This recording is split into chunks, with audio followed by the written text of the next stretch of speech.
Hi, everyone. Thank you so much for tuning in again this week. I'm super excited to be joined by our guest, Andre Young. Andre and I met probably a month or so ago and just had an amazing conversation right off the bat. Andre, I'm really excited to get this going. Awesome. Thank you, Aaron, so much for having me and for you guys for listening and allowing me to steal a few minutes and time from your day. I appreciate it so much. Thank you. Yeah, so you've built a really incredible business around speaking, coaching, training companies, essentially, and leadership training within them. What got you into that field, and what attracted you to become a speaker for, at companies? It's a great question. And the answer is actually surprising because I didn't mean to. I didn't even want to. So I didn't know that I was going to be a professional speaker and certainly not a leadership trainer and doing all of this. So, long story short, I was an employee for a long time. And I like to say I was a great employee, for a long time. And then with organizational change, I became one of the worst employees. So I learned a lot, both ways and been on both sides of a lot of things of that. I was a mental health therapist for many, many years. And, I went through a divorce maybe 15 plus years ago. And, through that experience, I kept my eyes wide open. So those of you who are listening, who are going through things, the pain that you are going through has an opportunity to either make you better or bitter. And I was able to look at myself and say, okay, what am I doing great? What am I not doing great? Where do I want to evolve? And then through that process, I said, I didn't do everything great. However, I'm a good person. And there's a lot of other good people out there that want to be good, that have no one good to do it with and nowhere good to do it at all.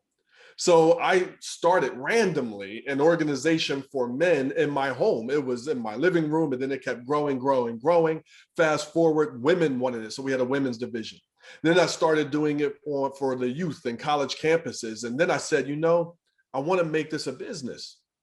And at the time, I was very heavy on personal development, personal growth, relationships. So eventually, I knew the business was going to start to die the way it was going because I'm competing with people's time and money. So they get off of work, here, come do this. And eventually, it just gets hard for people to do that. And now I'm marketing instead of evolving. And I said, well, I need to go where the people are. And they're at work, they're at school, and they're on their phones. So that's where my business needed to be. So when I started marketing it and talking to executives, what they said was, hey, we really like this. But what they couldn't say is how the heck is it going to help us in business? So it sounded good. However, it wasn't going to have the direct impact that they wanted. So I really learned how to marry what I wanted to give with what they needed. And what they needed was leadership. Yeah. And I said, oh my goodness, Aaron, I don't talk about leadership. And I went back through everything that I had put out. And I said, oh my goodness, I'm already talking about leadership. I just never said the word. Exactly. Yep.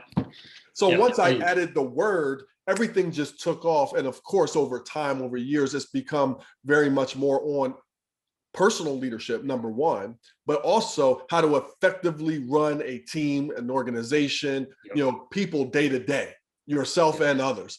And, and then we tie in also the work-life harmony. So it's really marrying the best of both worlds. But leadership has become so much of what I do, what I think, and, who I am. I can't believe I get to do it all the time. Yeah, no, I completely agree. And it's so interesting. Obviously, you are a lot further down the road in the speaking industry than I am right now. But in such a short time, I've learned a lot from you. And one of the biggest things I've learned is that key of leadership. And I'm thankful that early on, I've said, how can I work leadership into my speeches, not only into the content, but into the title as I'm trying to get it out to different companies, because I'm learning from those insights that you've already learned. It's really powerful. Wow. Well, thank you. And I'm glad to be, a value and impact for you. And we all learn, like they say, your best student is you 5 years ago. So if I can help anyone be where they want to be and where I can be and beyond, that's great. Because I've learned some nuggets for some people who have been doing it 10 years past me. So always paying it forward. And I share it to your listeners. Don't hoard your information. Don't hoard your information. I want to pass on things to you, Aaron. And if you wind up getting more business or better than me, great for you. And that's also my fault. I always want to be evolving too. Yep. So this world is so big. There's so much business out there. Don't hoard your information. Yep. Everyone can be great.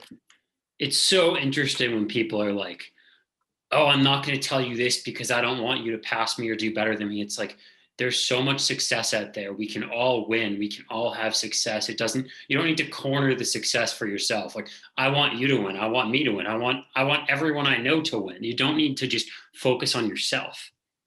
Absolutely. And when I was, newer to having my own business, being an entrepreneur, I think many of us fall into that trap initially. Because you're struggling, you're staying up late, you're working at 2:00 in the morning, you're doing all of this stuff. So we're hoarding our food like we may be eating in prison, and no knock on prison. Like we're eating our lunch. We don't want anybody to take it. We're protective of it. And I get it. And what I really understood as the years went on is that this world is very big. The opportunities are endless out there. Income can be infinite once we change our mindset to really see it that way. And although you may talk about leadership, someone else might be doing something that you are doing. It doesn't mean they're you. It doesn't mean that they don't have value, and we can all serve. So don't hoard it. And what we can do is you could start creating a master class or a coaching opportunity to teach it. So some you give away, some things people have to pay for if you really don't want, so there's ways, to do that. Yeah, no, 100%. What was your journey like in the beginning of being an entrepreneur? I know you just talked about it a little bit, but let's go into a little more detail there of what the process was like of growing your business and becoming an established entrepreneur in your field. Oh, wow. Well, first it was fun. Then it was rocky as all heck. And then it was slow, and then boom.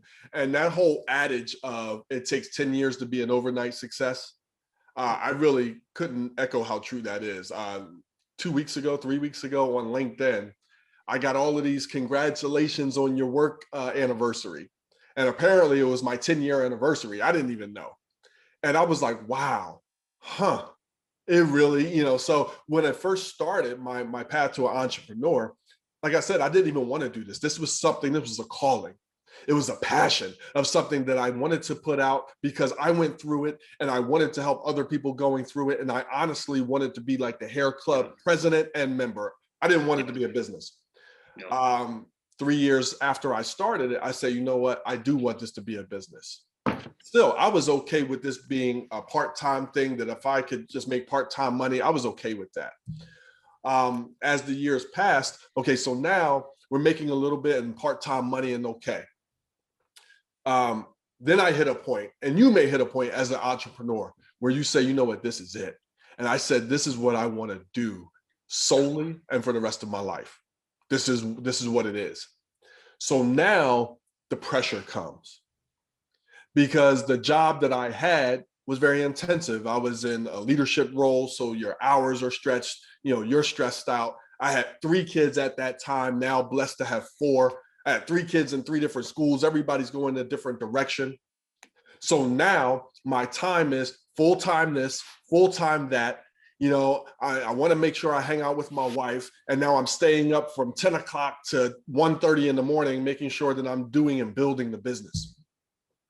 And there came a time for me, may come a time for you guys listening, that you're building, and it may not be growing and growing and growing the way that you want or the way that you feel like you deserve. It can also be hard for the people around you, whether it's your friends or your significant other, because not everyone is hating on you when they're stating facts. Some people, I've had a friend tell me, and this is a friend that's near and dear to my heart to this day. He said, maybe you want to think about this as a hobby, because they're gauging the financials. They're looking at the financials. They're looking at where you're going business-wise, and you're not, and you're snail pacing right now for whatever reason. It could be hard on your significant other financially, because maybe you could be earning more and doing more if you just put this dream and silly passion to the side. I knew, and you got to know that no matter what, this is going to be successful. And you give and you give. So one of the things that really got me out of the rut, my first real rut, when I was ready to scrap it and say, this is not growing, it's a good idea, but it's not growing, I decided to start networking. So someone had introduced me to a concept I had no clue about. I didn't know what networking groups were. I didn't know how to network. And I was told, here, come to this. So obviously it's pre-COVID, so we're there. I go there, and within that hour, 2-hour event, I got 3 people to join my club, which it was at the time. And I got free space so I could stop doing it out of my home. All within an hour and a half. So I really started to understand the power of networking. So with that, it continued to grow. It allowed it to grow. It reignited my passion for it. And then when I was ready to take it to another level, there's a point in time where you may be the only person that believes in you. And I'm telling you, daggone it, that's enough. That's enough. So I was plugging along. Now I want to go into the corporate world. So now I'm talking to people, I'm getting my rejections, I'm fine tuning my thing. And initially, you may not believe that people are willing to pay your top price. So obviously you're starting and you're doing things for free, you're doing things for nominal fees, your prices are going up. And for me, it was, okay, I wanted a library of things. So I have this one thing that I offer and get great at that thing.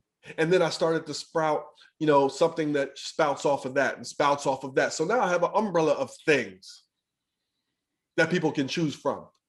Naively, I was selling my cheapest thing because that's what I thought anybody would buy.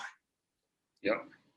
And what it really came down to when I transitioned and evolved and started saying this, when I stopped spouting off my menu, when I stopped assuming what they would want and be willing to pay, and I led with instead asking, what do you want to get out of a program like this? What do you want to get out of bringing someone like me in? If you have a product, what do you want to get out of using something like this?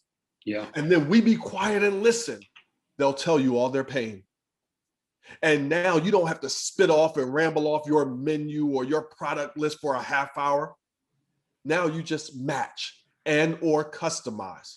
And now we price it. And doing that really just allowed everything to take off along with proper networking.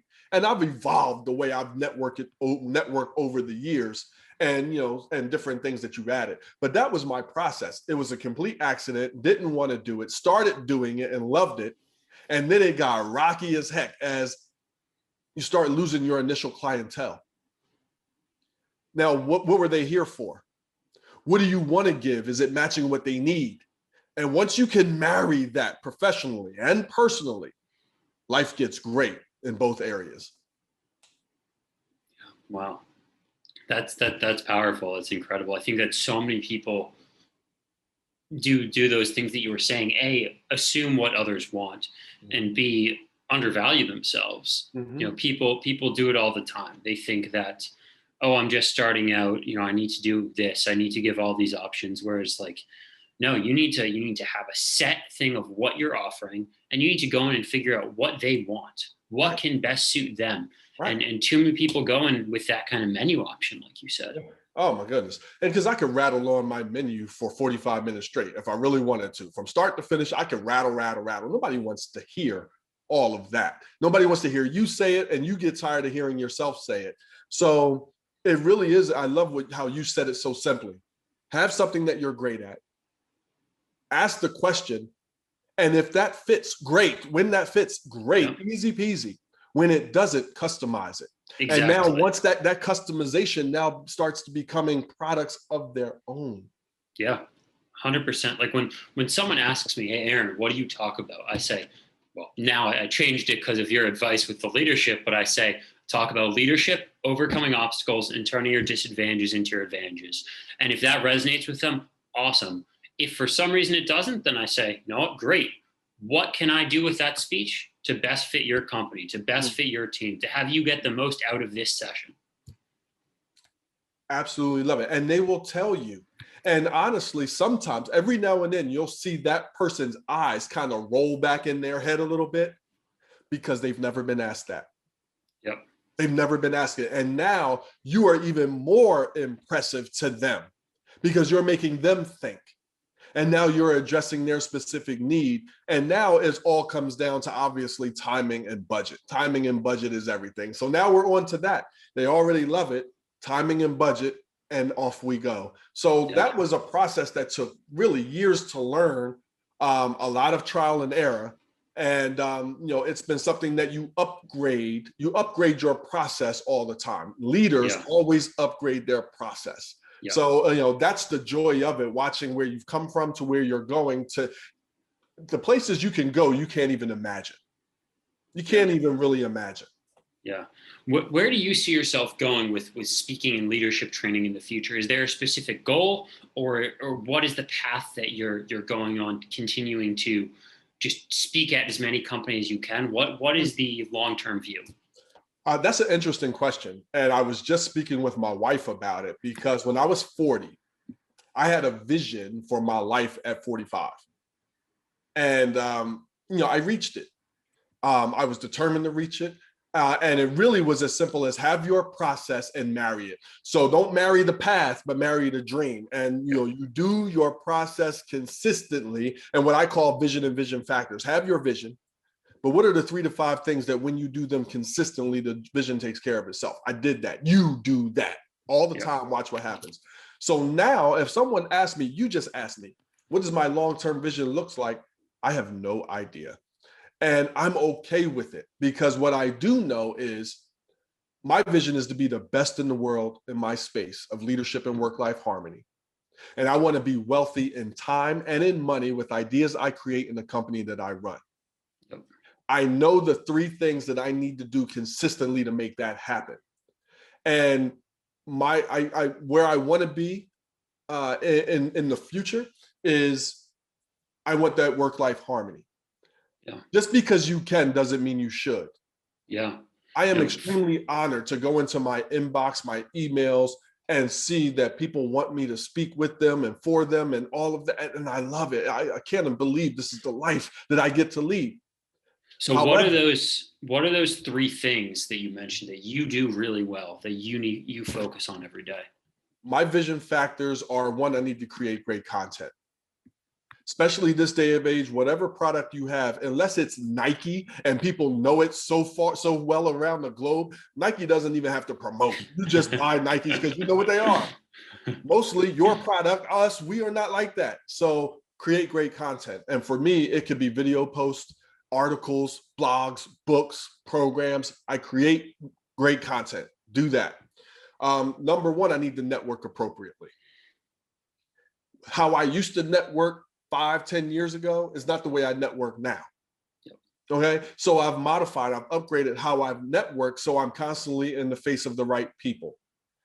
So of course I like shaking hands with people and meeting people and doing that. However, I'm very big on LinkedIn and social media because that's where my people live who would bring me in.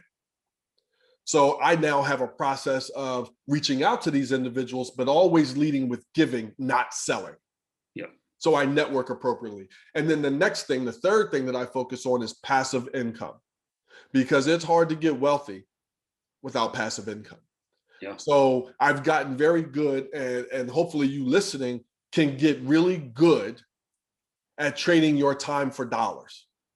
See, when you're an employee, when I was an employee, I would trade my time for dollars, and the market said that I was worth $20 an hour.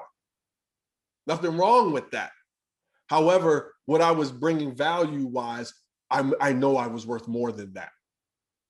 So I've upped my price per hour, right? However, passive income is what can I earn? How can I earn? And what's the process of earning when I'm sitting on the couch with my wife, when I'm playing with my kids, when I'm at their games? So those 3 things allow me to know what to focus on. So when opportunities come up, when people want to partner, when someone says I can help, someone says I have an idea, when it doesn't align with those 3 vision factors, I now know what to say yes and no to. And I can tell them why.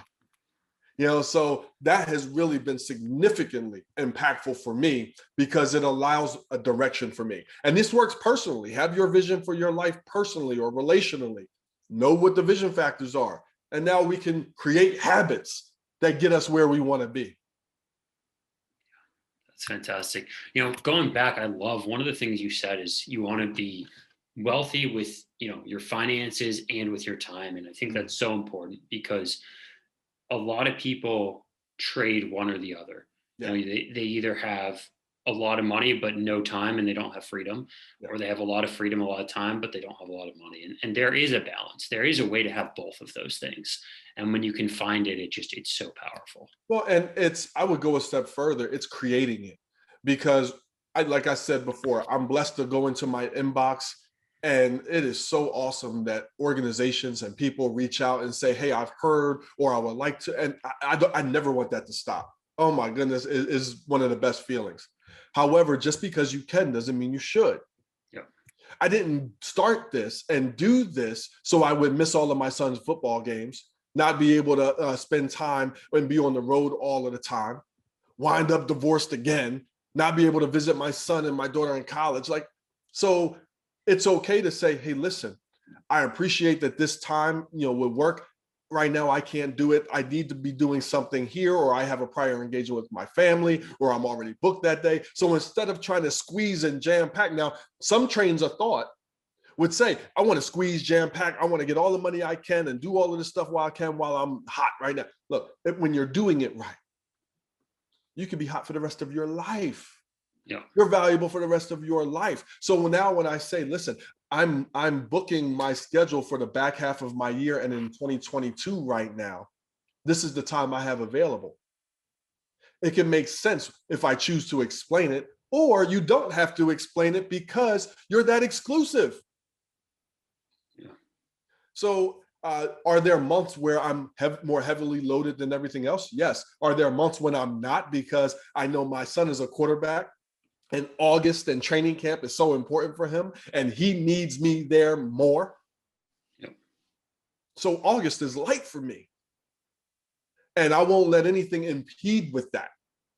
So it's creating that harmony that you want, because just because you can doesn't mean you should. And there is power in exclusivity when we look at it.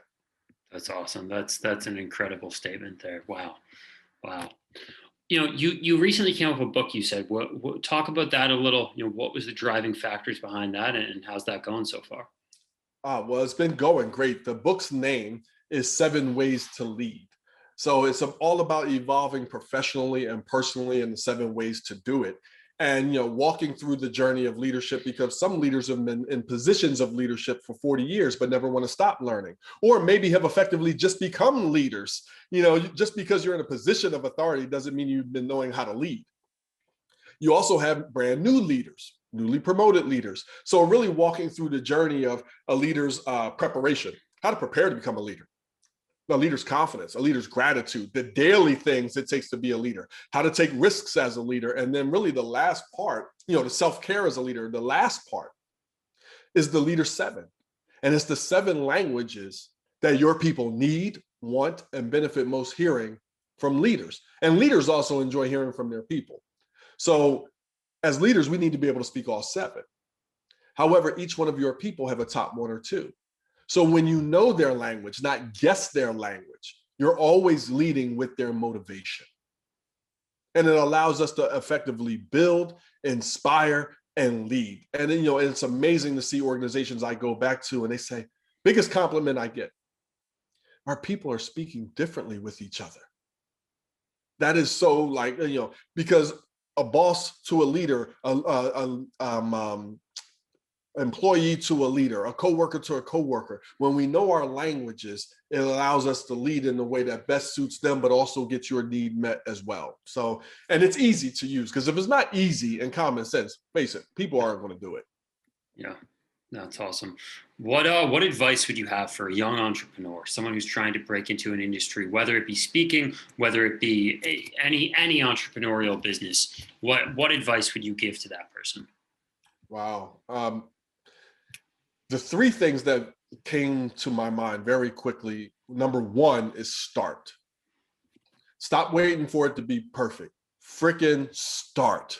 So whatever that is, whether you're creating YouTube videos on LinkedIn, whether you're going to go out and give free speeches, we all start doing free stuff.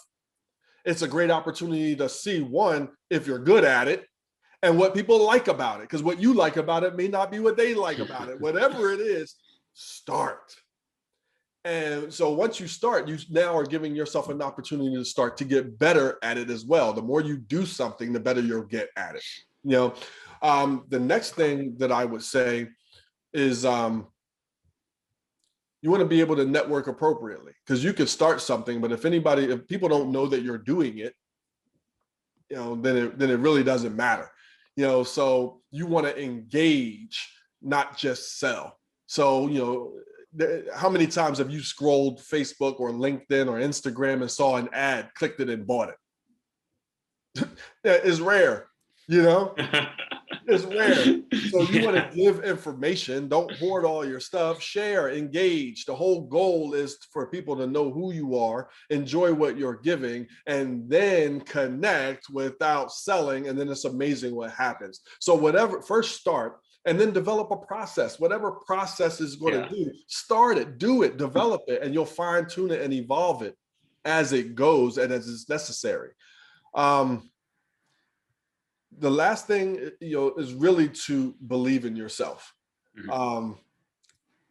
Some people are not going to believe, whether it's the lack of production that they see, whether they wanted to do it, don't think they can do it. Maybe they failed. They have their reason. Don't let their reason be your reason. Marry your dream, but not the path. Be consistent, and it's amazing what will happen. You do those things, it's hard not to fail. But you got to do it consistently. It's not when you're motivated on Monday. It's not when it's January 1st, a New Year's resolution. I do my business all the time.